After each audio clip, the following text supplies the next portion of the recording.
If you're enjoying this video, smash that like button, subscribe, and hit the bell.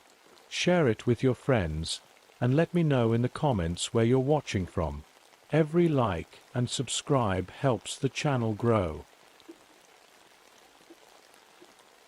My name is Frank Dawson, and I'm going to tell you about something that happened back in 1962, something that still gives me nightmares. I was 47 then, working as a forest ranger in Black Mountain, Kentucky. Before that, I spent 15 years in the Army as a tracker, but nothing in my military career could have prepared me for what I found in those mountains. It was early December, and we were hit with the worst snowstorm I'd seen in my life. The kind of snow that makes everything dead quiet. You know, the temperature had dropped to 15 below zero, and the whole mountain looked like it was wrapped in a white blanket. The tall pine trees were heavy with snow, and the old mining tunnels, some of them dating back to the 1920s, were nothing but black holes in all that whiteness. I was sitting in my ranger station, drinking my third cup of coffee that morning, when the call came in. 3 coal miners hadn't shown up for their shift, and their families were worried sick. Now, people going missing in these parts wasn't exactly unusual. We had those old mine shafts everywhere, and some folks would sometimes get lost in the woods. But something felt different this time. Call it a gut feeling from my tracking days. I grabbed my gear, flashlight, radio, first aid kit, and my trusty rifle. The radio wasn't much help up here anyway. Something about the iron in the mountain messed with the signals. Before heading out, I made one last call to base, letting them know where I was going. What I haven't told you yet is that Black Mountain had its secrets. The old-timers used to talk about how this place was once Native American burial ground. They'd warn their kids to stay away, telling stories about strange noises and weird tracks in the snow. I never paid much attention to those tales, but I wish I had. As I drove my truck up the snowy mountain road, the wind started picking up, making weird whistling sounds through the trees. The sky was getting darker, even though it was only mid-morning. Something caught my eye in the rearview mirror. Movement in the trees, maybe. But when I stopped to look, there was nothing there. Just the endless white of the snow and the dark shapes of the pines. I parked near the main mine entrance, where the miners were supposed to have been working. The first thing I noticed was the silence.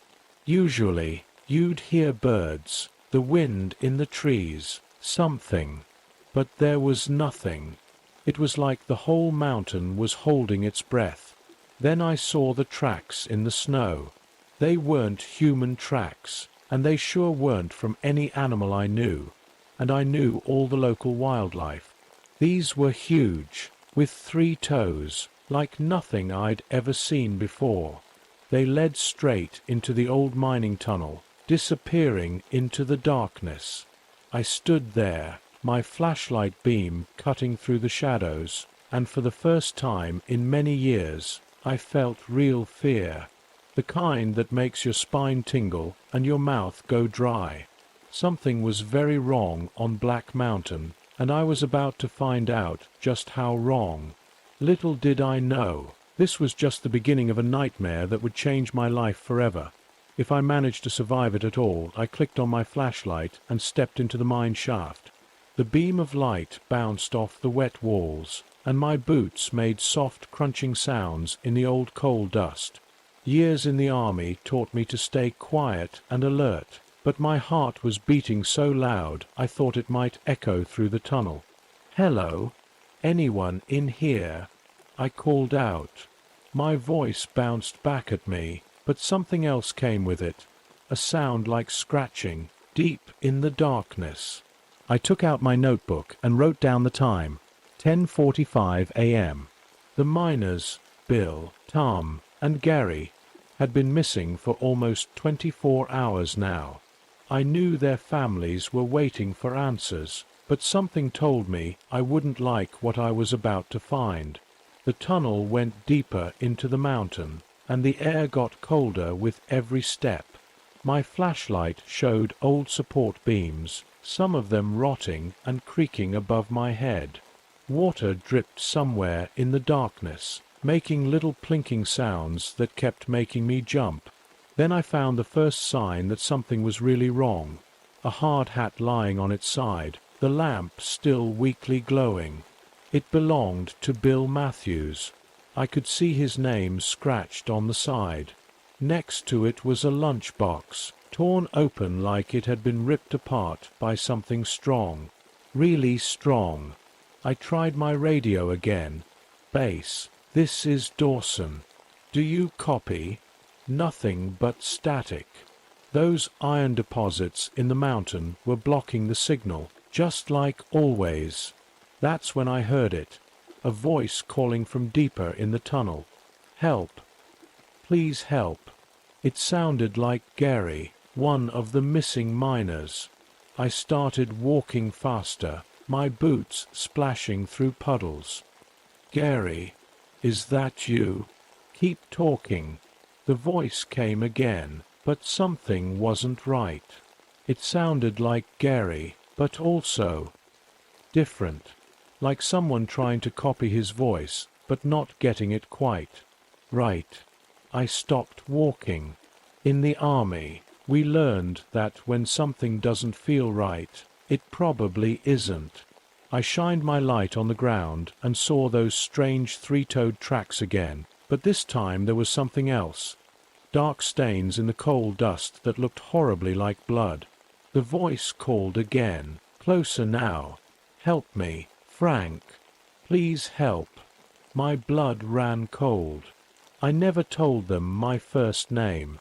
The miners all called me Ranger Dawson. That's when my flashlight caught something moving in the darkness ahead.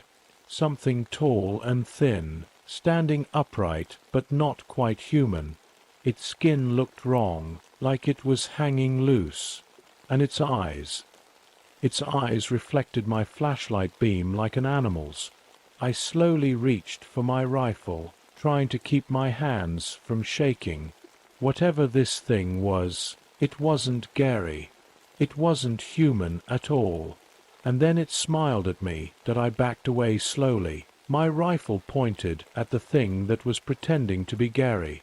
The creature took a step forward, and in the flashlight beam, I could see its skin rippling, like it was trying to hold a shape that wasn't natural to it. Stay back, I warned, trying to keep my voice steady. But it kept coming, still using Gary's voice, but now mixing it with other voices, Bill's, Tom's, and voices I didn't recognize. I fired a warning shot into the ceiling. The sound was deafening in the tunnel, and for a moment, everything went quiet. Then I heard something that made my skin crawl. Laughter. Not human laughter, but a sound like rocks grinding together. Just then, my radio crackled to life. Through the static, I heard a real voice. My partner, Jim Cooper. Dawson? You there? We found something at the north entrance. You need to see this. I started backing toward the tunnel entrance, keeping my eyes and rifle trained on the creature. It stood there, watching me with those reflective eyes, still smiling that horrible smile. Once I got out of the mine, I ran to my truck and drove to the north entrance where Jim was waiting. What he showed me made my stomach turn. We found 2 local hunters, or what was left of them. Their bodies were partially eaten, and their faces. It looked like something had tried to peel their faces off. What could do this, Frank? Jim asked, his face pale. Bears don't do this kind of thing. Before I could answer, we heard howling, but not regular wolf or coyote howls. These sounded wrong, like they were coming from everywhere and nowhere at once. Jim shined his flashlight into the trees, and we saw them, dark shapes moving through the snow, like coyotes made of shadows. "Get in the truck," I said quietly. "Now." But Jim was frozen, staring at something behind me. I turned around slowly, and there it was again, that tall, skinny shape from the mine. But now it looked different. It was wearing one of the hunters' faces like a mask, but the face didn't fit right, like a child trying to wear their parents' clothes. "Run!" I shouted, pushing Jim toward the truck. We jumped in just as the shadow coyotes emerged from the trees. I started the engine and floored it, the tires spinning in the snow before finding grip. As we sped down the mountain road, Jim looked at me with terrified eyes. "What was that thing, Frank? What's happening on this mountain?" I gripped the steering wheel tighter. "I don't know, Jim. But I think those old Native American legends about skinwalkers might not be just stories after all." The sun was setting now, painting the snow blood red. We had to warn the town, but I knew no one would believe us. Not yet, anyway. But they would soon enough, because that thing up there wasn't done hunting. And somehow, I knew it was just getting started. Back at the ranger station, Jim and I tried to make sense of what we'd seen. We spread out a map of Black Mountain on my desk, marking where we'd found the bodies and where we'd seen that thing. "Look at this pattern," I said, pointing to the marks. "It's staying close to the old mine shafts, using them to move around, maybe." Just then, the phone rang, making us both jump. It was Mike Wilson, the mining foreman. His voice was shaky. "Dawson, I'm at the East Tunnel. Something's not right. I can hear noises deep inside, like scratching, and I keep seeing movement in the shadows." "Mike, listen to me carefully," I said, my mouth going dry. "Get out of there right now. Don't look back. Just dash." The line went dead. Jim and I looked at each other. We knew we had to go, even though everything in me was screaming to stay put. We grabbed extra flashlights, flares, and ammunition. This time, we were going prepared. The drive to the East Tunnel was the longest 15 minutes of my life. When we got there, Mike's truck was parked outside, its headlights still on, driver's door open. Snow was starting to collect on the seat. "Mike!" Jim called out, his voice echoing across the empty parking area. That's when we heard the scream.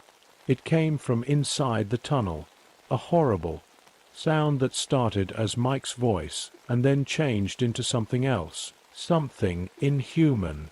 We found Mike's body just inside the tunnel entrance, or what was left of it. The sight was so awful that Jim turned away and threw up.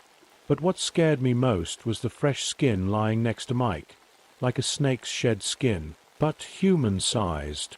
"It's changing again," I whispered, taking his shape. Suddenly, our flashlights started flickering. The temperature dropped so fast I could see my breath. And then we heard it. Footsteps coming from deeper in the tunnel. But they didn't sound like normal footsteps. They sounded wet, like something slimy dragging itself closer. Jim's flashlight caught movement ahead. For a split second, I saw it, the creature mid-change, its body twisted and wrong, half Mike and half something else. Its jaw was unhinged like a snake's, and those eyes, those terrible glowing eyes were fixed right on us. "The flares!" I shouted. Jim's hands were shaking so bad he almost dropped them, but he managed to light one. The red light filled the tunnel, and we heard an inhuman shriek. The creature retreated into the darkness, but not before I saw something that chilled me to my bones. There were more skins hanging from the ceiling, Dozens of them. Some looked fresh, others were old and dried out like leather. We backed out of the tunnel, keeping the flare between us and the darkness. The shadow coyotes were gathering at the tree line, their eyes glowing like tiny red coals. "Frank," Jim's voice was barely a whisper. "I don't think we're dealing with just one of these things anymore." He was right. And somehow, I knew that tonight, this thing was going to make its real move. The question was, would we be ready for it? We got back to the station and called for help. Within an hour, a search party of 12 local men arrived, all carrying rifles and looking scared but determined. I tried to explain what we were dealing with, but how do you tell people about something like this? "Whatever's up there," I told them, "it's not like anything you've hunted before. Stay together. Don't trust anything you hear, even if it sounds like someone you know." We split into 3 groups of 4. Jim and I led the first group back to the east tunnel. The snow had picked up again, and our flashlight beams looked weak against the darkness. That's when everything went wrong. The radio crackled. "Group 2 here. We've found something, oh God." Then screams, gunshots, and silence. "Group 2, respond." I shouted into the radio. Nothing but static. Jim grabbed my arm. "Listen." Through the howling wind, we could hear something moving in the trees around us. The shadow coyotes. They were herding us, pushing us toward the mine entrance. Suddenly, a scream came from Group 3's direction. We ran toward it, but we were too late. What we found, I still see it in my nightmares. 3 men, torn apart. The 4th was missing, or at least, his body was. His skin was there, empty like a discarded coat. "We need to get out of here," someone yelled. But the shadow coyotes had us surrounded, their eyes glowing in the darkness. Jim grabbed my shoulder. "The flares, Frank. They don't like the light." I reached for my flares, but my blood froze when I heard Jim gasp. Looking back, I saw something long and pale wrapped around his leg. It was pulling him toward the mine entrance. "Frank!" he screamed. I grabbed his hand, but whatever had him was too strong. His fingers slipped through mine. The last thing I heard was Jim's voice, screaming my name as he disappeared into the darkness. Then a wet, tearing sound that I'll never forget. I lit a flare and threw it after him, and in its red light, I saw it. The creature had Jim pinned against the tunnel wall, but it wasn't eating him. It was wearing him, like putting on a new suit. Jim's skin was being stretched over its horrible, pale form. I fired my rifle until it clicked empty. The creature shrieked and retreated deeper into the tunnel, taking what was left of my partner with it. Only 3 of us made it back to the trucks. As we drove down the mountain, I knew 2 things for certain. That thing had to be stopped, and I was the only one who could do it, because now it was wearing my best friend's face. And tomorrow, I was going back up that mountain to end this, one way or another. The next morning, I went back up alone. I knew it was probably suicide, but I couldn't live with myself if I didn't try to stop this thing. In my truck, I had dynamite from the mining company, my rifle, and every flare I could find. I also had Jim's badge in my pocket, to remind me why I was doing this. The mountain was quiet, too quiet. The shadow coyotes were gone, and even the wind had stopped. It was like the whole mountain was waiting for something. I parked at the main entrance and checked my watch. 9:15 a.m. If I didn't radio back by sunset, The state police would come. Not that they'd find much. As I walked into the mine, I noticed something different. The air was warmer, and there was a smell, like rotting meat and wet earth. I followed it deeper into the mountain, my flashlight showing the way.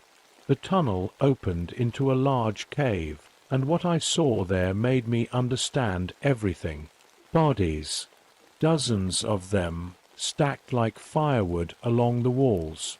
Some were fresh, others were just bones.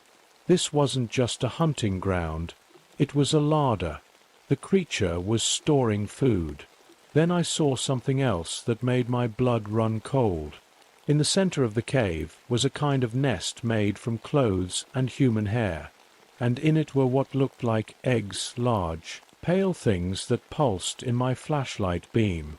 "So now you know," said a voice behind me. It was using Jim's voice, but wrong, like several voices talking at once. I turned slowly. The creature stood there, wearing Jim's face like a mask, but the skin was already starting to rot. Behind it, I could see more shapes moving in the darkness. More of its kind. "You're getting ready to breed," I said, finally understanding. "That's why you need so much food." It smiled using Jim's face. "We sleep for 100 years. When we wake, we must feed, must breed, must spread." I reached slowly into my jacket, feeling for the detonator. I'd planted the dynamite at the tunnel entrance on my way in. "You've chosen the wrong mountain," I said. The creature lunged at me, its jaw unhinging like a snake's. I dove to the side, rolling behind a rock. More of them were coming out of the shadows now, shedding their stolen skins. I pressed the detonator. The explosion was deafening. The tunnel entrance collapsed, bringing down tons of rock. The creatures screamed, a sound like metal being torn apart. I knew I was trapped in here with them, but that was the plan all along. I lit my last flare and threw it into the nest. The eggs started to smoke and split. The creatures rushed toward their dying offspring, forgetting about me for a moment. I pulled out my radio for one last transmission. "This is Ranger Frank Dawson. I found them. If anyone hears this, seal every entrance to Black Mountain. Seal them all. Don't let them out. Don't let them dash." One of the creatures grabbed me. As its claws dug into my chest, I saw its true form in the dying flare light. And now you know why I had to tell this story. Because even now, 50 years later, I sometimes hear them scratching at the rocks, trying to get out. And every winter, when the snow falls heavy on Black Mountain, people still see strange tracks in the snow, tracks with 3 toes. And sometimes, late at night, they hear voices calling their names, voices that sound just like people they know. They found my radio transmission 3 days later. The government sent in a team to investigate, but all they found was a collapsed mine shaft and a lot of questions. They sealed every entrance to Black Mountain with concrete and posted "Danger, keep out" signs everywhere. The official report said we all died in a mine collapse. They told our families it was quick and painless. Maybe that was kinder than the truth. But the people of Black Mountain know better. They've seen things on cold winter nights, tall, skinny shapes moving through the trees, and shadow coyotes running in packs when the moon is full. Last winter, a group of teenagers went up there on a dare. They found fresh 3-toed tracks in the snow and heard voices calling them by name, voices that sounded just like their parents. Thankfully, they were smart enough to run. The thing is, I didn't die that day in the mine. At least, not completely. Sometimes I think part of me is still there, trapped in the darkness with those creatures. Maybe that's why I had to tell this story, as a warning, because those things are still down there, waiting. I sealed them in, but nothing lasts forever. The concrete is cracking, and the old tunnels run deeper than anyone knows. And sometimes, on the coldest nights, when the wind howls down from Black Mountain, I swear I can hear them scratching, getting closer to the surface, getting ready to hunt again. So if you're ever driving through Kentucky and you see signs for Black Mountain, keep driving. And if you hear a familiar voice calling your name from the darkness, run. Run as fast as you can, because they're still hungry, and they've had 50 years to wait, and they remember how to wear our faces.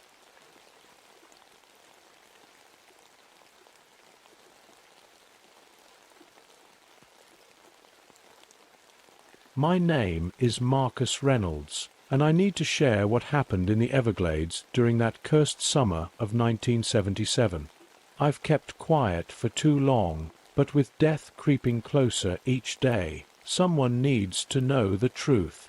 I was 39 then, working as a park ranger in Everglades National Park. After 2 tours in Vietnam, I thought I'd seen the worst this world had to offer. I was wrong. So terribly wrong. That August was different from any I'd seen in my 8 years at the park. The heat was unbearable, like being stuck in nature's own pressure cooker. The water in the channels barely moved, and the air was so thick you could almost chew it. Even the alligators, usually kings of these waters, were acting strange, clustering together in the deeper pools like they were hiding from something. I remember the first signs that something was wrong. The birds, thousands of them, just disappeared overnight. No bodies, no traces, nothing. Then the deer stopped coming to their usual watering spots. Even the fish seemed to vanish from some parts of the swamp. In all my years studying animals, I'd never seen anything like it.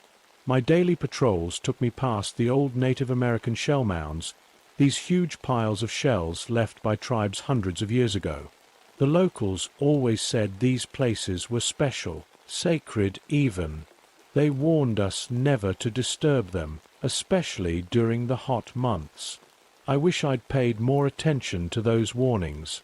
The ancient cypress trees stood like silent guardians, their branches draped with Spanish moss that swayed in the barely there breeze. During the day, the swamp was quiet, too quiet, but at night, we started hearing things. Sounds that didn't belong. Splashes too big for any gator. Screams that didn't sound human or animal. I kept detailed notes in my logbook, trying to make sense of it all. Something was changing in my beloved Everglades, something that made my combat-trained instincts scream danger. If only I'd known then what kind of horror was about to unfold, maybe I could have stopped it. Maybe all those people would still be alive. But I'm getting ahead of myself.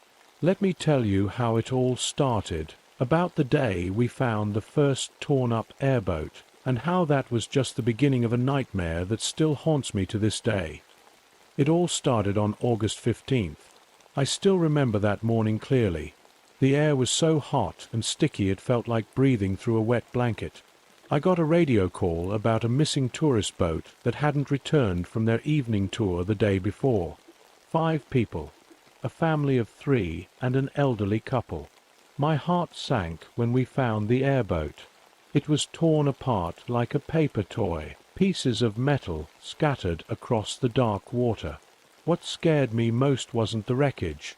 It was the claw marks. They were huge, nothing like I'd ever seen before. Too big for a gator, too deep for a bear. And the way the metal was bent. It took incredible strength to do that. We searched for survivors all day, but deep down, I knew we wouldn't find any. The water told its own story. There were weird swirls everywhere, like something massive had been moving through it. Some of my fellow rangers said it must have been a freak accident, maybe several gators attacking at once. But I'd worked with gators for years. This was different. That night, I stayed late at my station, looking through old reports. That's when Dr. Sarah Chan, who led our research team, came to see me. She looked worried. "Marcus," she said, her voice shaking a bit, "we've been picking up strange sounds on our underwater microphones. And the water readings, they're all wrong. Something's changing the water chemistry in some spots." We were still talking when the radio crackled to life. It was Jim, one of Dr. Chen's researchers. He was screaming about something in the water, something with glowing marks on its skin. Then we heard this horrible shriek through the radio. Not animal, not human, and everything went silent. The next morning, we found their research boat. The team of 4. They were just gone. The boat's instruments were still running, recording data that made no sense. The water temperature had dropped by 20 degrees in seconds, and there were readings of massive water movement, like a whirlpool appearing out of nowhere. But what really got me was what I found on the boat's camera. Just before everything went dark, there was one frame, just one, showing something in the water. A massive shape, easily 12 feet tall, rising from the black water. And those eyes, they seemed to glow with their own light, like evil stars in the dark. I knew then that the Everglades was hiding something, something that had been here long before us, something that was now awake and angry, and it was just getting started.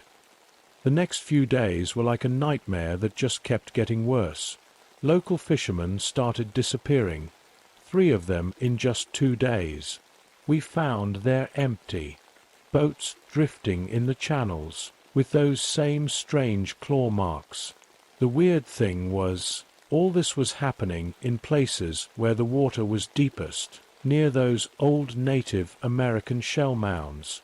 One evening, I was talking to old Joe, a local fisherman who'd lived here for 60 years. His hands were shaking as he told me something that made my blood run cold. The old folks used to talk about it. He whispered, looking over his shoulder like he was afraid something might hear him. They called it the water demon, said it could control other creatures in the water, make them do its bidding.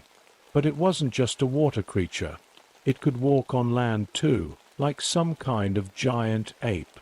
The smell. They said it smelled like death and swamp rot. I didn't want to believe him, but then it happened. We lost 2 of our best rangers, Mike and Tom. They were on night patrol when they radioed in about seeing strange lights under the water. Their last words still haunt me. It's calling to us. Those lights, they're so beautiful. We found their patrol boat the next morning, torn in half like it was made of cardboard.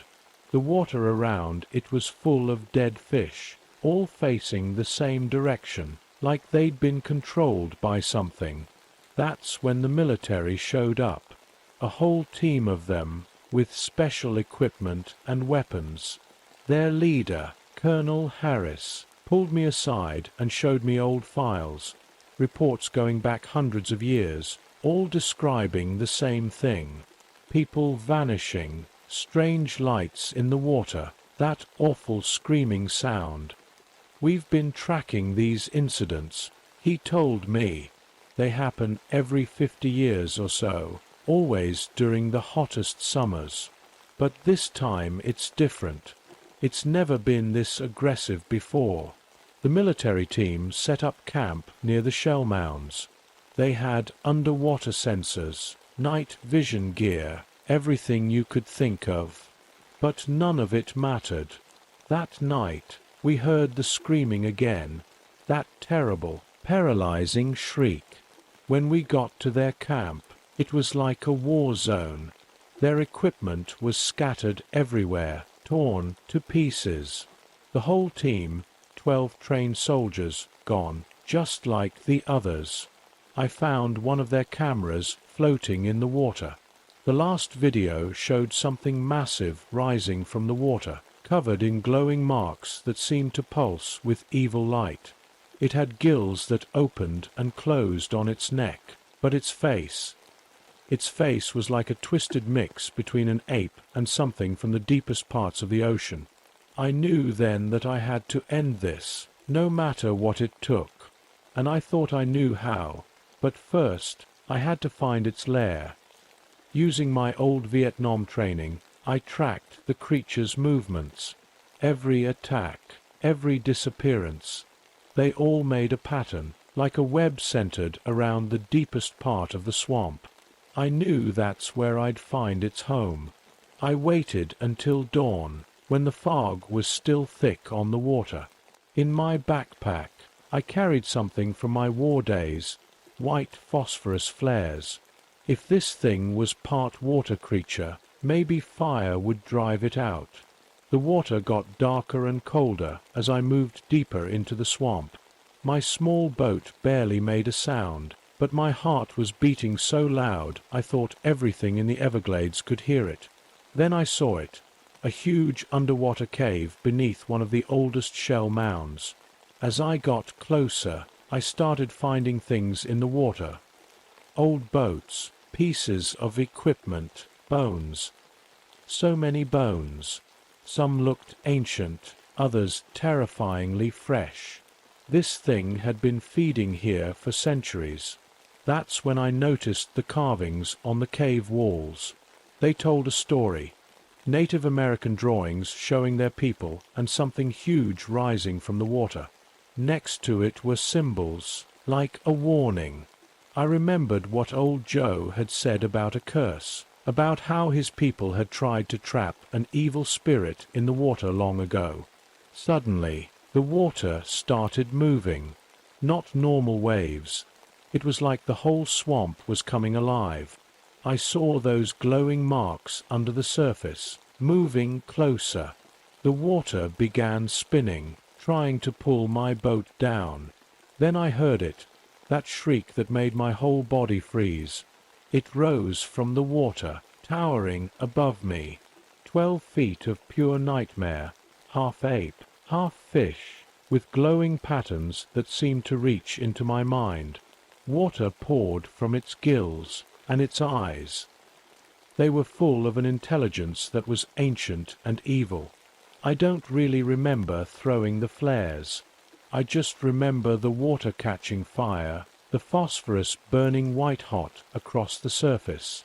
The creature screamed, not its paralyzing shriek this time, but a roar of pain. The glowing marks on its body started flickering like dying lights. The whole swamp turned into an inferno. Through the flames, I saw it thrashing, trying to escape the fire that followed it everywhere it went. The water itself seemed to be burning. In that moment, I swear I heard voices, ancient whispers in a language I didn't understand, like the old spirits of the swamp were finally pulling their demon back down. Then everything went quiet. The fires died down, leaving nothing but steam rising from the black water. The creature was gone, but somehow I knew this wasn't really the end.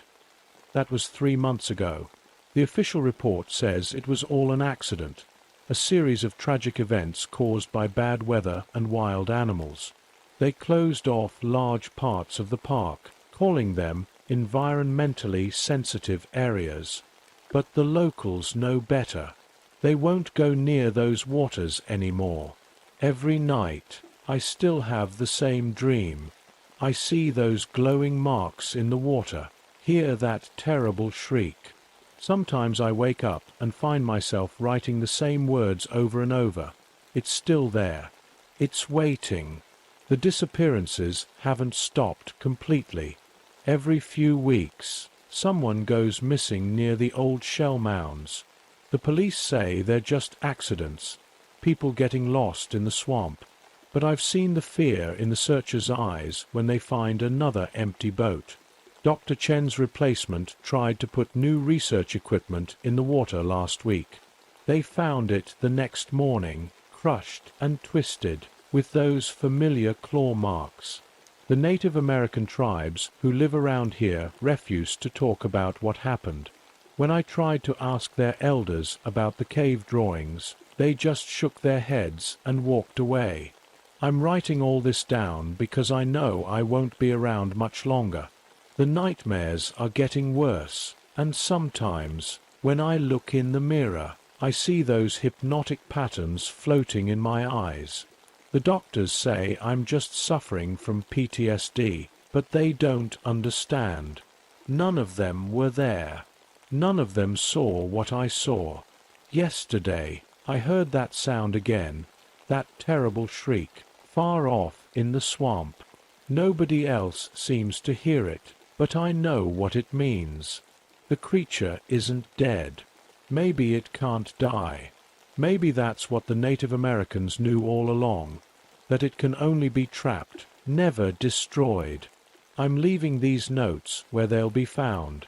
To whoever reads them, stay away from the deep parts of the Everglades, especially during the hot summers. If you see lights under the water, don't look at them. If you hear a shriek that makes your body freeze, run. Run as fast as you can, because it's still out there, waiting in the dark water. And someday, when the summers get hot enough again, when people have forgotten about what happened here, it'll come back. I know it will. The water demon of the Everglades is patient. It has all the time in the world. This is Marcus Reynolds, signing off for the last time. Remember my warning, and whatever you do, don't go looking for it. Some mysteries should stay buried in the dark waters where they belong. Editor's note. Found among Marcus Reynolds' personal effects, dated August 15, 1978. Final update. I'm writing this from a small motel just outside the Everglades. My hands won't stop shaking, but I need to add one last thing to my story. Something happened yesterday that proves I'm not crazy. I went back to the park one last time, just to see the sunset. That's when I saw a young boy pointing at the water, tugging at his mother's sleeve. "Mom, look at the pretty lights," he said. My heart nearly stopped. Through the trees, I saw those familiar glowing patterns under the water's surface, just for a second. I tried to warn them, but they just looked at me like I was some crazy old man. As they walked away, I heard that sound again, not the shriek, but a low, rumbling laugh coming from deep under the water. The park rangers found my badge and uniform folded neatly on the dock this morning. They'll probably think I just wandered off into the swamp, another victim of PTSD. But you know the truth now. If you're reading this, my story is yours now. Share it, tell others. Maybe it'll save someone's life someday. The water is calling me. Those lights, they're so beautiful. Marcus Reynolds Police Report Extract. August 16, 1978. Missing Person Report filed for Marcus Reynolds, 40. Last seen near Dock 7, Everglades National Park. Only items found: ranger uniform, badge, and a collection of handwritten notes. Case status: unsolved. Newspaper clipping: Miami Herald, August 20th, 1978. Former park ranger's disappearance adds to Everglades mystery. Current update: park notice board. Certain areas remain restricted due to environmental concerns. Night swimming and unauthorized boats strictly prohibited. Report any unusual sightings to park authorities immediately.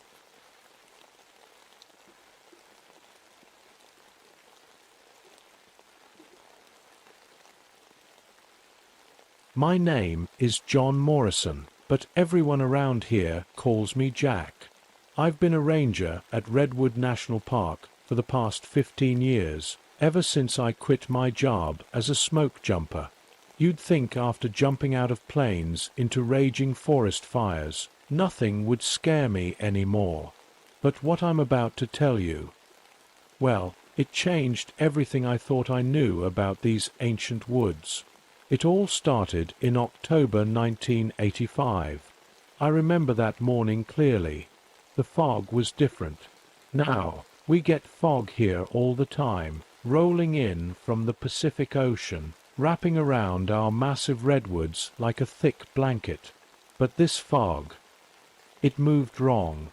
It seemed to have a mind of its own, creeping between the trees like fingers reaching for something. I live in a small cabin near the heart of the park, surrounded by these giants that have been here for over 2,000 years. Some of them were already ancient when Rome was still an empire.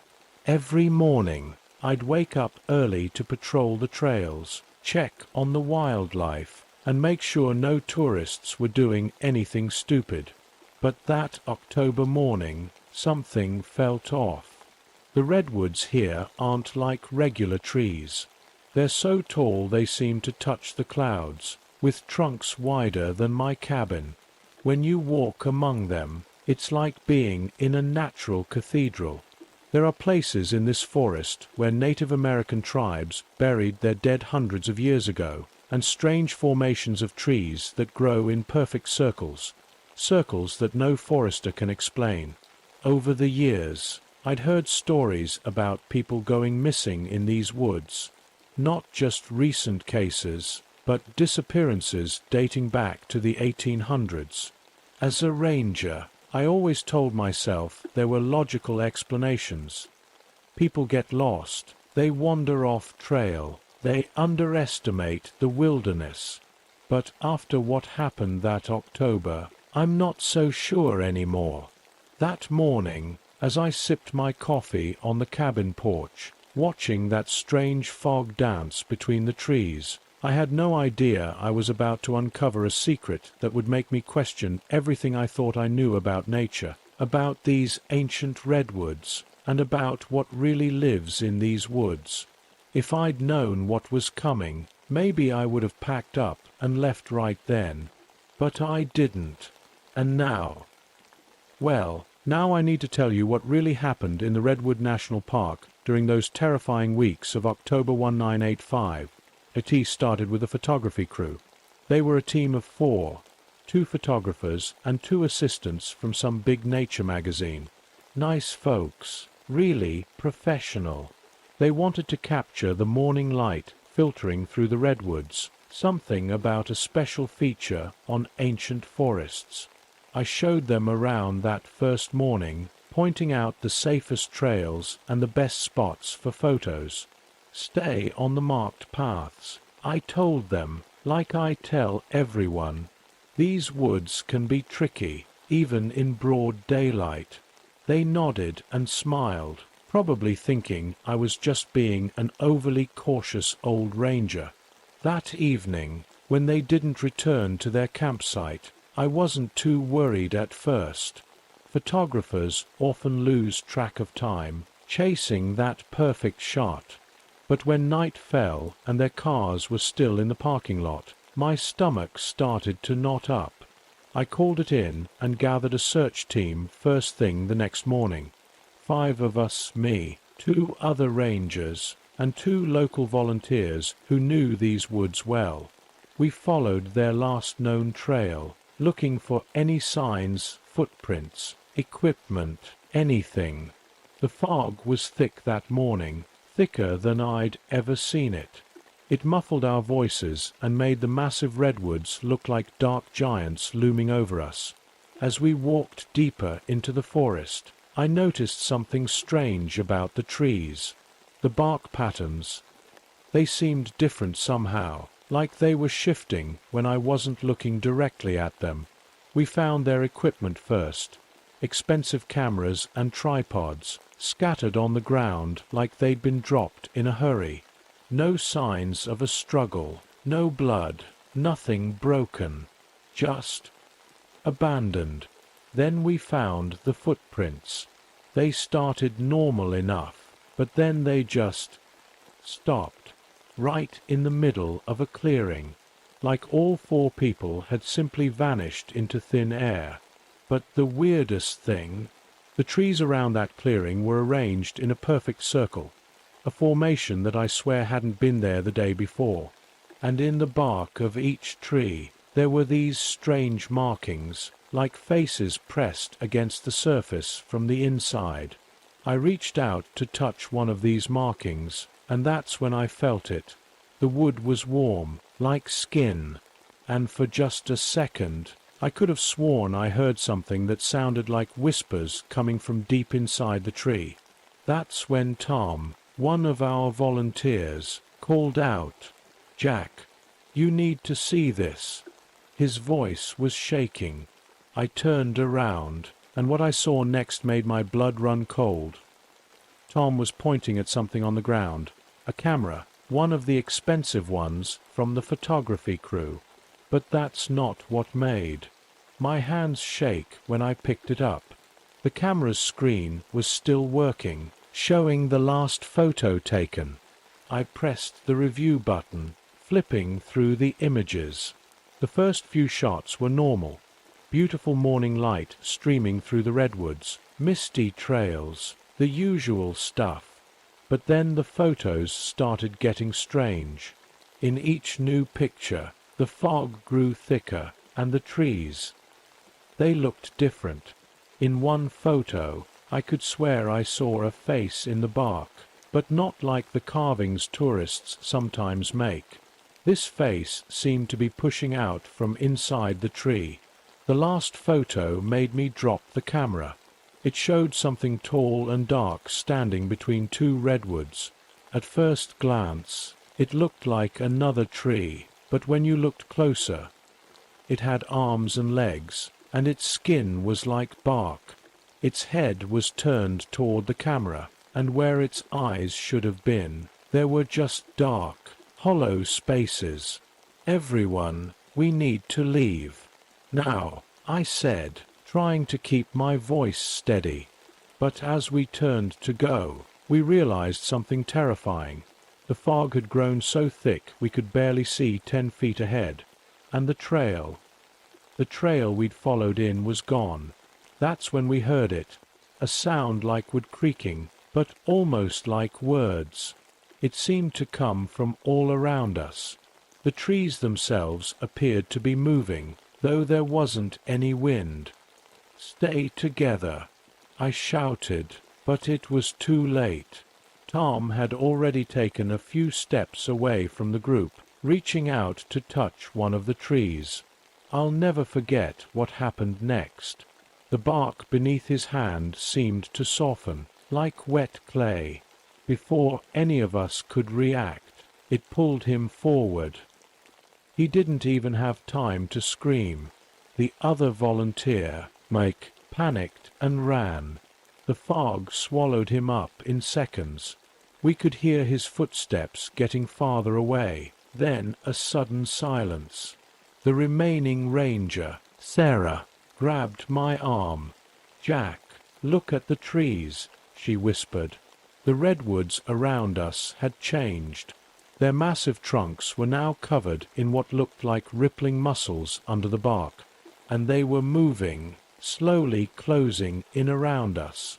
In the fog, I could see dark shapes moving tall, thin figures that seemed to step right out of the trees themselves. That's when I remembered something the old tribal elder, Joseph White Eagle, had told me years ago. The redwoods remember, Jack.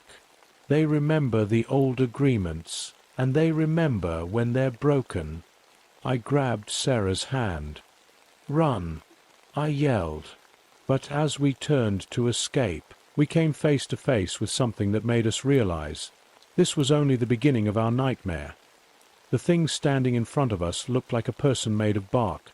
It was tall, maybe 9 or 10 feet, with long, twisted arms that hung down to its knees. Its fingers were like thin branches, and its face, well, it kept changing, like the patterns you see in wood grain, but alive. Sarah and I backed away slowly. My heart was pounding so hard I could hear it in my ears. 20 years of Forest Service experience, and nothing had prepared me for this. The helicopter, Sarah whispered. We need to call for the helicopter. She was right. I grabbed my radio, but all we got was static and a strange sound, like trees creaking in the wind. Still, we knew the protocol. When rangers go missing, they send the park's rescue chopper. We ran, not toward the visitor center. That was too far. Instead, we headed for the old fire tower where we could signal for help. The fog was so thick now that we had to hold hands to stay together. Behind us, we could hear movement. Not footsteps exactly, more like the sound of wood groaning and stretching. We made it to the tower, but something was wrong. The trees around it had grown impossibly close together, making a wall of wood.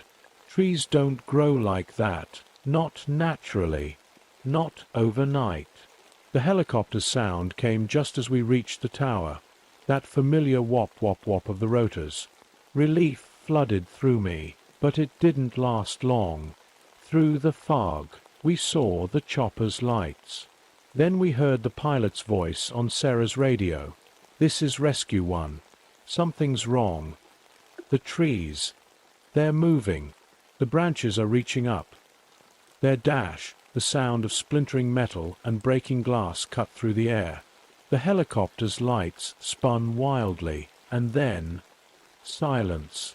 The fog lit up orange for a moment, somewhere in the distance. Sarah gripped my arm so tight it hurt. "Jack," she said, her voice shaking, "look at the tower." The old wooden fire tower was changing.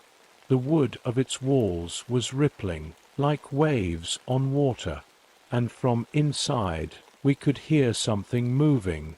That's when I remembered more of what Joseph White Eagle had told me. I needed to find him. If anyone knew what was happening, it would be him. The tribal elders had passed down stories about these woods for generations. "We have to get to the reservation," I told Sarah. "Joseph will know what to do." But as we turned to leave, the ground beneath our feet began to move. Roots were pushing up through the dirt, wrapping around our ankles. The bark creatures were getting closer, their hollow eyes fixed on us, and the fog was growing thicker by the second. What happened next would change everything I thought I knew about these ancient woods, and about survival itself. We managed to break free from the roots and ran like we'd never run before. The reservation was 3 miles away, but it felt like 30. The whole forest seemed alive now, trying to stop us. Branches reached for us, roots burst from the ground, trying to trip us, and those bark creatures.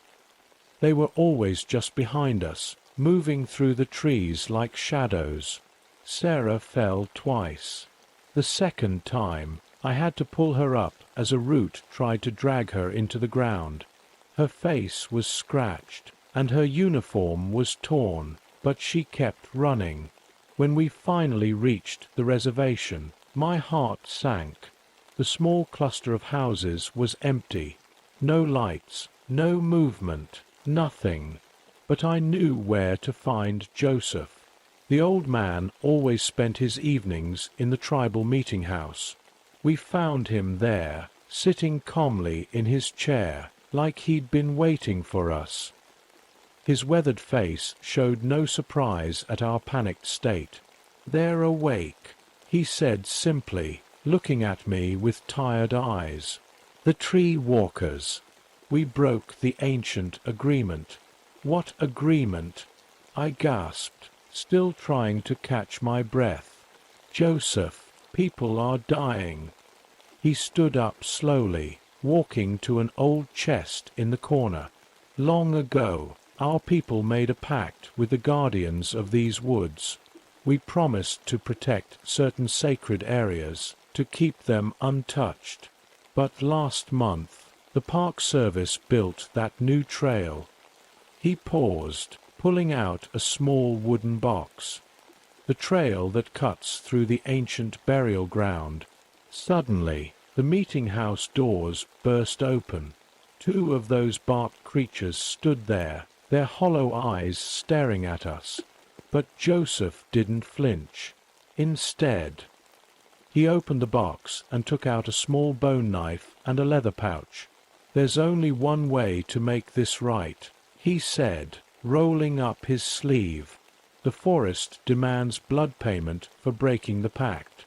It must be freely given by someone who understands the old ways." Before I could stop him, Joseph cut his palm with the bone knife. "No!"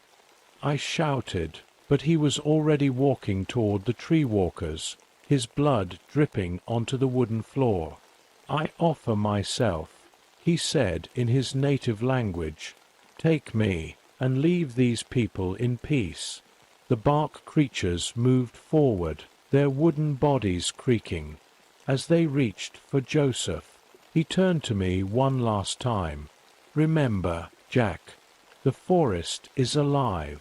It thinks, it feels, and now it's angry." What happened next still haunts my nightmares, but it wasn't the end. Not even close. Because what Joseph did that night only bought us time. The real horror was still to come, and I was the only one left who knew how to stop it. Before Joseph was taken, he pressed the small leather pouch into my hand. "The knowledge is in here," he whispered. "Use it wisely." The next morning, things got worse. We found 3 park employees, Bill, Maria, and Dave, near the visitor center. They weren't dead, exactly, but they weren't really alive either. They were like dried leaves, all shriveled up and brown, their faces frozen in terror. It was as if something had sucked all the life out of them. Inside the pouch, I found dried herbs, small bones, and a piece of paper with strange symbols. At the bottom, in Joseph's shaky handwriting, was a message: "The heart tree. Find it before the moon is full." Sarah and I spent hours studying the old tribal maps in Joseph's meeting house. The heart tree had to be special, different from the others. Then Sarah noticed something. "Look," she said, pointing to a spot where all the creeks seemed to flow from. "The trees there grow in a spiral pattern. We knew we had to go there, but we also knew it might be a trap."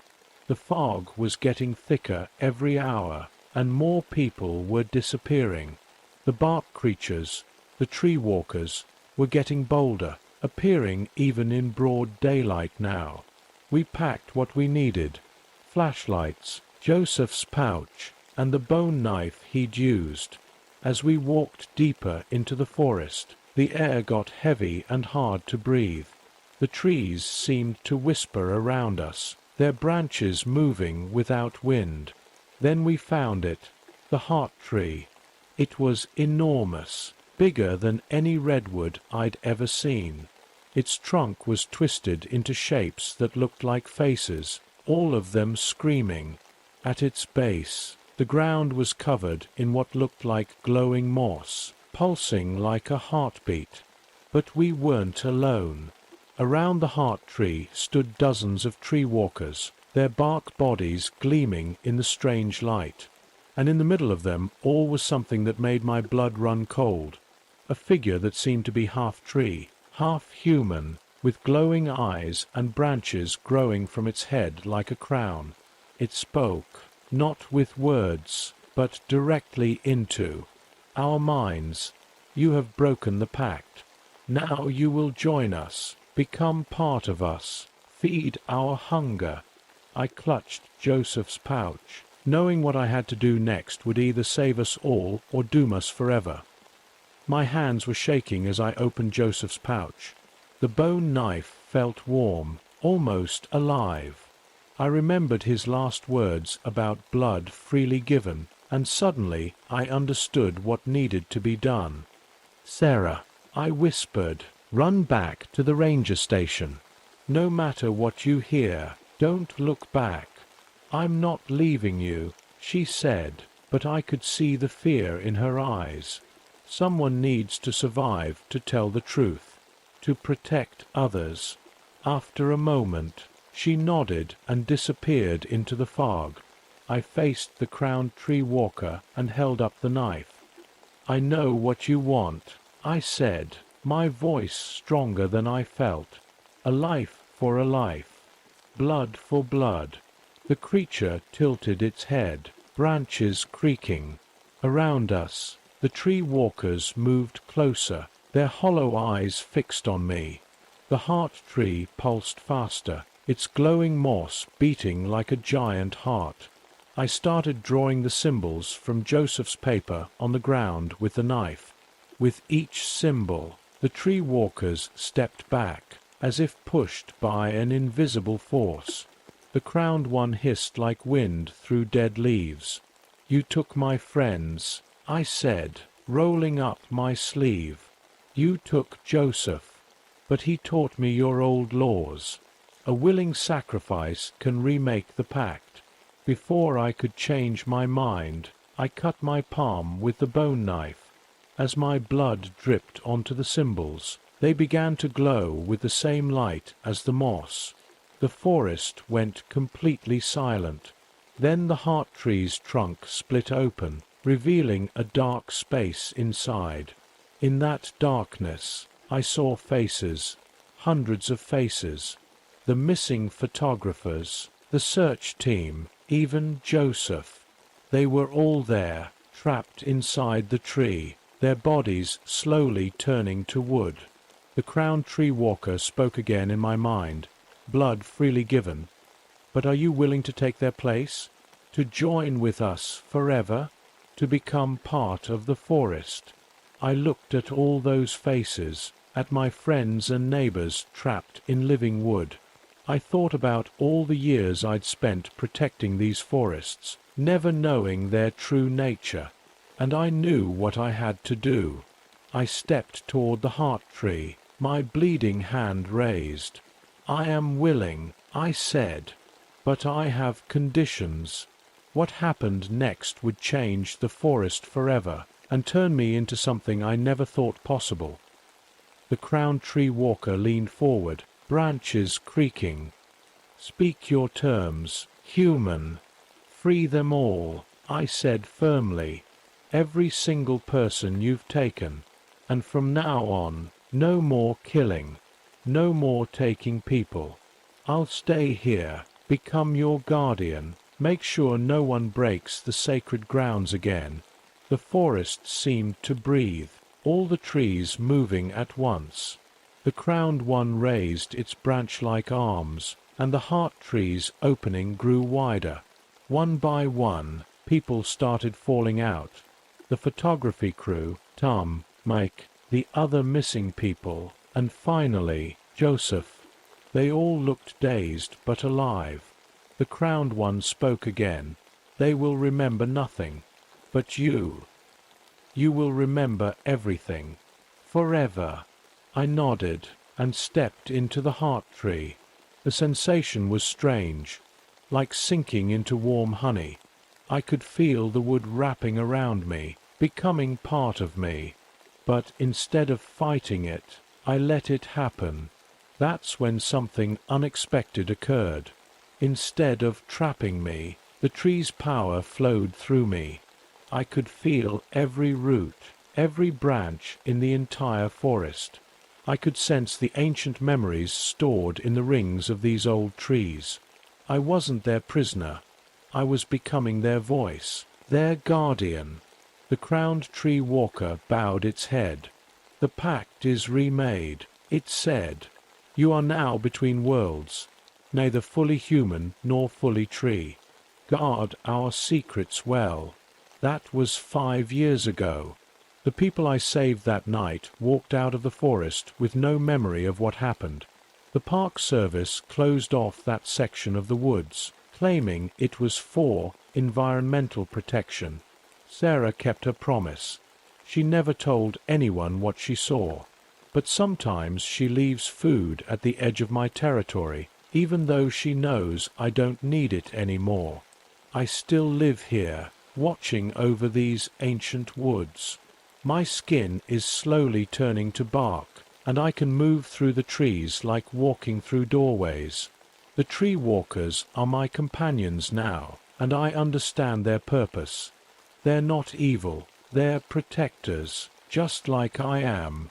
Sometimes, when hikers stray too close to the sacred grounds, I whisper to them through the trees, guiding them back to safe trails.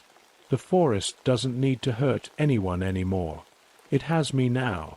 But late at night, when the fog rolls in thick and heavy, if you listen carefully, you might hear us walking through the ancient redwoods, keeping our eternal watch. Just remember, stay on the marked paths, respect the old grounds, and the forest will let you be. After all, I'm still a ranger at heart, even if my heart now beats with the rhythm of the trees. You know, people often ask me what happened to the photography crew and others after that night. Most of them moved away from the area pretty quickly. Can't blame them. Even without memories of what happened, they could feel something was different about them. The official report says it was all just a series of accidents and people getting lost. The Park Service put up new warning signs and extra fences. They tell people it's to protect some rare plants, but we know better. These days, I only let Sarah see me sometimes. My appearance would scare most people now. My skin is almost completely bark, and I can feel branches starting to grow from my shoulders. But I'm not sad about it.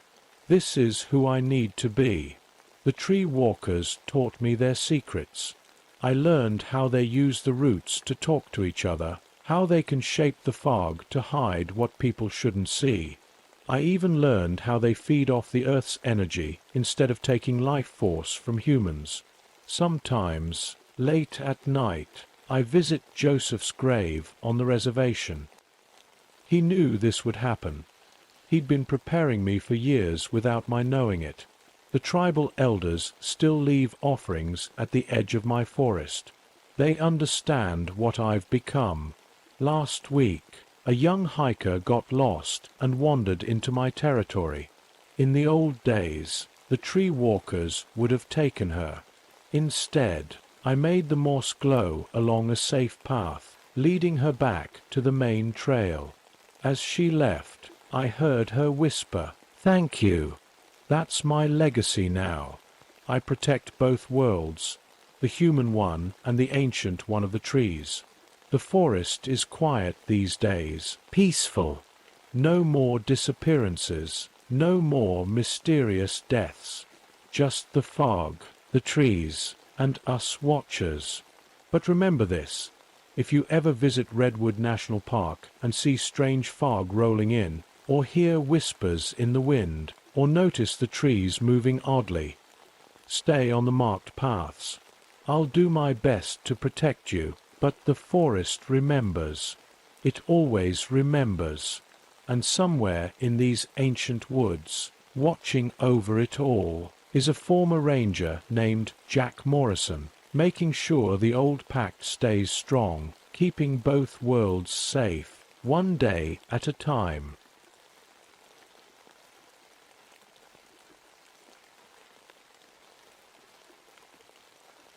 My name is Thomas Blackwood, but everyone just calls me Tom.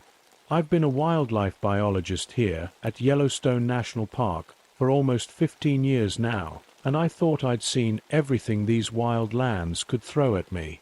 But what happened in January 1991 changed everything I believed about nature, science, and reality itself. I remember that month like it was yesterday. We were hit by the worst cold spell anyone had ever recorded in the park's history. The temperature dropped so low that even our thermal pools, those bubbling hot springs we're famous for, had started to freeze over. That's when I knew something wasn't right. Those pools aren't supposed to freeze. Ever. I was 44 then, and my office was this tiny cabin near the west entrance of the park. The walls were covered with maps showing wolf territories and wildlife migration patterns. My coffee would freeze if I left it out for more than 10 minutes, even inside.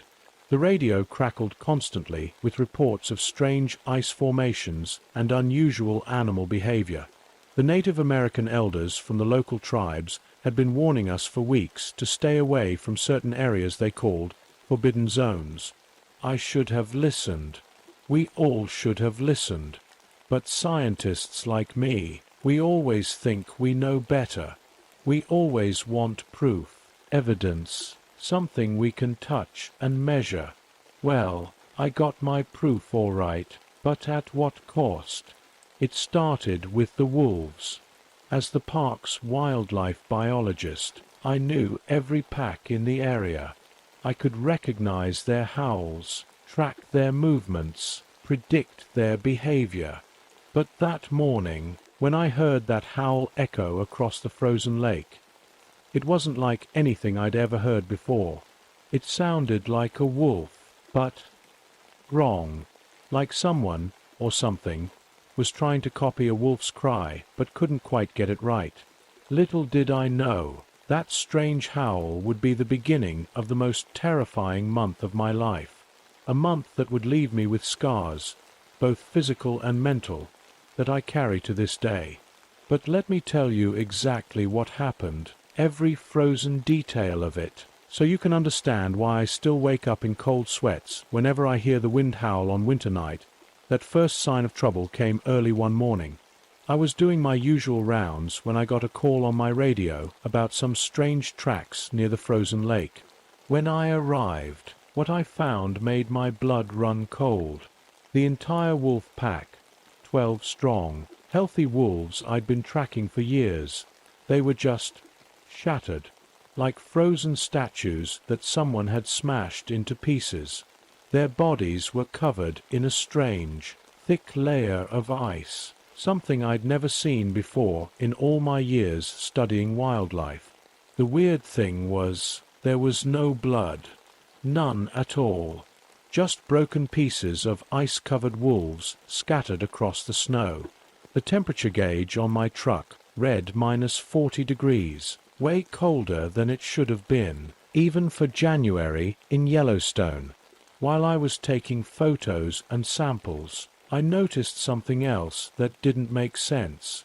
The trees around the area were covered in these weird ice crystals, not like normal frost or icicles, but perfect, geometric shapes, like someone had carved them, and they seemed to be growing right before my eyes.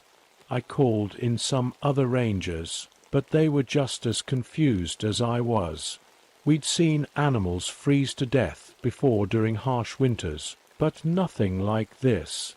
As we were examining the scene, we heard it again, that strange howl. It sounded close, maybe a mile away, but when we tried to track it, the sound seemed to come from everywhere at once. That's when 3 hikers went missing. They were experienced winter campers, had all the right gear, and knew the park well. We found their tent 2 days later. I still have trouble talking about it. The tent was frozen solid, like it had been dipped in glass.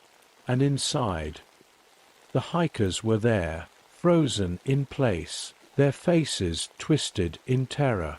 The strange part was that their campfire was still there, with wood and kindling, but it looked like it had been frozen mid-burn, with ice crystals where flames should have been. I tried to radio for help, but the communications were acting weird. Static kept cutting in and out. and in between the crackles, I could hear what sounded like whispers. The temperature kept dropping, and that's when I noticed the ice crystals had started forming on my truck's windows, those same perfect, impossible shapes. I knew right then that whatever was happening in my park wasn't natural. Something was out there, something that could freeze things instantly and shatter them like glass. And somehow, I knew it was watching us. The next morning, a rescue team of 5 people arrived from the nearby town. They were the best mountain rescue folks we had, experienced climbers who knew how to handle the worst winter conditions. I warned them about what I'd seen, but they just smiled and nodded. I guess they thought I was just spooked by the cold. We split into 2 groups to cover more ground. I went with 2 of them, heading toward where we'd found the hikers. The other 3 went to check out some ice caves that had mysteriously appeared overnight. We kept in touch through our radios every 15 minutes, just to be safe. About 2 hours in, something felt off. The air got so cold it hurt to breathe. Then we heard screaming through the radio, the kind of scream that makes your whole body freeze up. It came from the other team. We tried calling back, but all we got was that weird static again, and more of those whispers. We ran as fast as we could through the deep snow to find them. What we found, I still see it in my nightmares. The 3 rescue workers were standing there, but they weren't people anymore. They were ice statues, perfectly preserved, like they'd been frozen in mid-run. Their eyes were wide open, filled with terror. One of them had his hand reaching out, like he was trying to grab something. But the worst part was what happened next. As we stood there, trying to make sense of it all, we heard that howl again. This time it was closer than ever. Then we saw it. At first, it looked like a tall pine tree covered in ice. But then it moved. It was huge, maybe 15 feet tall, and its body looked like it was made of living ice crystals. Where its face should have been, there were just deep, dark holes that seemed to suck in all the light. The 2 rescue workers with me didn't even have time to scream. The creature moved so fast, like a blast of winter wind. It touched one of them with what looked like a finger, and I watched in horror as ice spread across his body in seconds. The other tried to run, but the ground under his feet turned to ice, and he slipped. I ran. I'm not proud of it, but I ran as fast as I could. Behind me, I could hear the sound of ice cracking and breaking, and those horrible whispers getting louder. I made it back to my truck, my lungs burning from the cold air. As I drove away, I saw something in my rearview mirror that made my heart stop. Dozens of ice figures, all exactly the same shape as the creature, rising up from the snow. I knew then that this wasn't just about finding missing hikers anymore. Something ancient and terrible had woken up in my park, and I had to find a way to stop it. I knew I needed help, so I drove straight to see Joe Running Bear, an old native guide who had lived near the park his whole life. He was in his 70s and knew things about these lands that weren't in any of our science books. When I told him what I'd seen, his face went pale. "The ice wendigo," he said quietly, staring into his fireplace. "Our people have known about it for generations. It sleeps for hundreds of years, deep in the earth, and only wakes when the winters are cold enough. It feeds on the warmth of living things, freezing them solid before it takes their life force." Joe told me more, his voice shaking. The creature could make copies of itself from ice, and it got stronger with each life it took. But there was hope. The stories said it had a weakness: heat. Not just regular fire, but the deep heat from the earth itself, like the kind in Yellowstone's hot springs. "I'll take you to the old caves," Joe said. "There's a place where the hot springs run deep underground. But Tom, we must be careful. It knows we're coming." We set out at dawn the next day. The cold was worse than ever, and the snow was falling so thick we could barely see 10 feet ahead. Joe led the way, following markers only he could see. But about an hour in, the howling started again. This time it came from all around us. "Run!" Joe shouted, pushing me toward a narrow path between some rocks. "Get to the research station by the old springs. The answer is there. Go." I didn't want to leave him, but he shoved me hard and turned to face whatever was coming. The last thing I saw was Joe pulling out an ancient-looking knife, steam rising from its blade. Then the air filled with swirling snow, and I lost sight of him.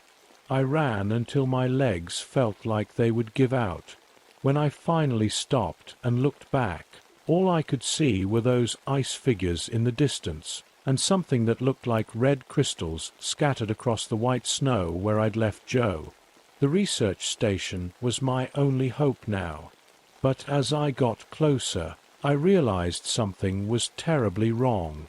The whole building was covered in those strange ice crystals, and the windows were dark.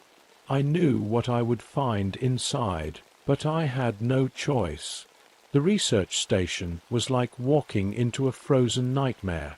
Every person inside, scientists, staff, everyone, they were all frozen solid, right in the middle of whatever they were doing. One woman was frozen while typing at her computer, another man still holding his coffee mug. It was like time had just stopped. But something caught my eye. On one of the desks was a notebook, its pages covered in frost. The scientist had been recording temperature readings from the hot springs, and what I read made my heart race. The springs were getting hotter, way hotter than normal, like the earth itself was fighting back against the unnatural cold. While I was reading, the lights started flickering. Then I heard it, that awful howl, but this time it was inside the building. The temperature dropped so fast my breath turned to ice crystals in front of my face. I dove under a desk just as something huge crashed through the doorway. The ice wendigo was even more terrifying up close. Its crystal body made scraping sounds as it moved, like knives on ice. But what really got me was when it passed by a frozen scientist. It reached out one long, sharp finger and touched them. The frozen body just crumbled, like it was being absorbed. That's when I understood. It wasn't just killing people, it was feeding on them. I needed to get to the basement where the geothermal monitoring equipment was. If Joe was right about the hot springs, it was my only chance. But as I crawled between desks, trying to stay quiet, I saw something that made me almost scream. My own face, looking back at me from one of the ice creature's bodies. It had made a copy of me. More ice copies started appearing, filling the room. They were everywhere, some looking like me, others like the frozen scientists, all made of that same crystalline ice. They were blocking my way to the basement door. I could feel the cold getting worse, creeping into my bones. My fingers were starting to turn blue. I had one chance. I grabbed a chair and threw it through a window on the far side of the room. All the ice creatures turned toward the noise, and I ran for the basement door. Behind me, I could hear them coming, their ice bodies scraping against the walls and floor. The real ice wendigo let out a howl that shook the whole building. I practically fell down the basement stairs, slamming the door behind me. But I knew it wouldn't hold them for long. Down here, I could feel the heat from the underground springs, and I finally understood what I had to do. The basement was filled with steam pipes and old machinery connected to the hot springs. I could hear the ice creatures breaking through the door upstairs, their heavy footsteps getting closer. My hands were shaking as I looked at the main pressure valve for the geothermal system. I knew what I had to do, but I also knew it was incredibly dangerous. I started turning all the valves open, one by one. Hot steam began hissing out, making the air thick and warm. That's when the ice Wendigo crashed through the basement door, followed by at least 20 of its ice copies. They all looked like twisted versions of me and the people it had taken. The creature let out a horrible shriek when it felt the steam. I could see its crystal body starting to crack in the heat. But it wasn't going down easy. It sent its copies after me, their ice hands reaching for my throat. I dodged between the pipes, trying to stay in the steam clouds. Every time one of the copies touched the steam, it would melt and shatter. The real ice Wendigo was smart, though. It started freezing the pipes, trying to stop the steam. Ice was spreading everywhere, fighting against the heat. The basement became a war zone of ice and steam. I could barely see anything through the chaos, but I kept moving, kept turning more valves. Then I slipped on the wet floor. I fell hard, and before I could get up, one of the ice copies grabbed my leg. The pain was incredible, like 1,000 needles of ice shooting into my skin. I screamed and kicked at it with my other foot, shattering its frozen face. The main ice Wendigo was right above me now. It was huge, filling almost the whole basement, its dark, empty eyes staring down at me. But I noticed something. Cracks were spreading all through its body from the heat. I just needed a little more steam, a little more heat. With every bit of strength I had left, I crawled to the last and biggest valve, the emergency release. The creature reached for me, its crystal claws inches from my face. The cold was so intense I could barely move my fingers, but I managed to turn that valve all the way open. A massive blast of steam exploded from the pipes. The ice Wendigo's shriek was like breaking glass multiplied by 1,000. I watched as its body started to crack and melt, along with all its copies. The basement filled with steam so thick I couldn't see anything. The last thing I remember was the sound of ice shattering and a final, fading howl that seemed to shake the whole mountain. When I woke up in the hospital later, the doctors said I was lucky to be alive. The frostbite had taken 2 of my toes and left permanent scars on my leg where the ice copy had grabbed me. The park officials called it a geological incident. They said the extreme cold and some underground pressure had caused all those deaths. They closed off that whole area, put up warning signs about dangerous, gas pockets and unstable ground. But I know the truth, and so do the local tribes. I still work at Yellowstone, but I'm not the same person I was before that January. Every winter, when the temperature drops below 0, I check the thermal readings from those springs obsessively. Sometimes, on the coldest nights, I think I hear that howl again, far off in the distance. The strange things haven't stopped completely.